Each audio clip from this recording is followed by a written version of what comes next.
আমরা এখন চলে এসেছি ক্লিনিকের সামনে আর এখন আমরা ভেতরে ঢুকবো। তো চলো, আর সবাই এখানে এসেছিল, অনেক ভিড় ছিল, আমি ঢুকতে পারিনি, এখন খালি হয়েছে, এরপরেই আমার রয়েছে। এবার আমি ভেতরে ঢুকবো আর আজকে ভেতরে কি কি হবে, আমার দাঁতে কি ট্রিটমেন্ট হবে সবকিছু তোমাদের দেখাবো। আর এই মান্থে খোলারও কথা আছে, এবার খুলবে কিনা আমি জানি না, দেখে বুঝে তারপর খুলবে। তো চলো এবার ভেতরে যাওয়া যাক আর ভেতরে গিয়ে তোমাদেরকে সবকিছু দেখাবো।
সবকিছু হয়ে গেছে, আজকে তো খোলার কথা ছিল কিন্তু এদিকে একটা দাঁত ভালো করে রোটেট হয়নি, তো ওটার জন্যই আজ একটু প্রেশার দিয়ে রোটেট করছি। তো পরের বার আমি এটা খুলে দেবো, আর পুরো দাঁতটাই খুলে দেবো। আর এবারে একটা গার্ডারও দিয়েছে, যেমন আগেও তোমাদের দেখিয়েছিলাম তেমন এবারে একটাই গার্ডার দিয়েছে, সেবার তো 3টে করে দিয়েছিল, এবারে একটাই দিয়েছে, এইদিকে আমি লাগিয়েছি।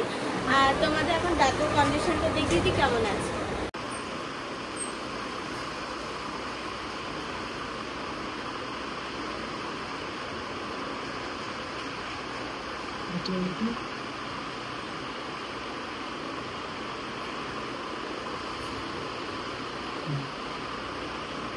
তো তোমরা দেখে নিলে এখন আমার দাঁতটা কেমন আছে, পরের বার তো খুলবো, তোমাদেরকেও সবকিছু দেখাবো সেদিনকে কি হচ্ছে না হচ্ছে। আজকে মাত্র ভিডিওটা এত পর্যন্তই, সবাইকে টাটা বাই বাই, আবার দেখা হচ্ছে নেক্সট ভিডিওতে, সবাইকে টাটা বাই বাই।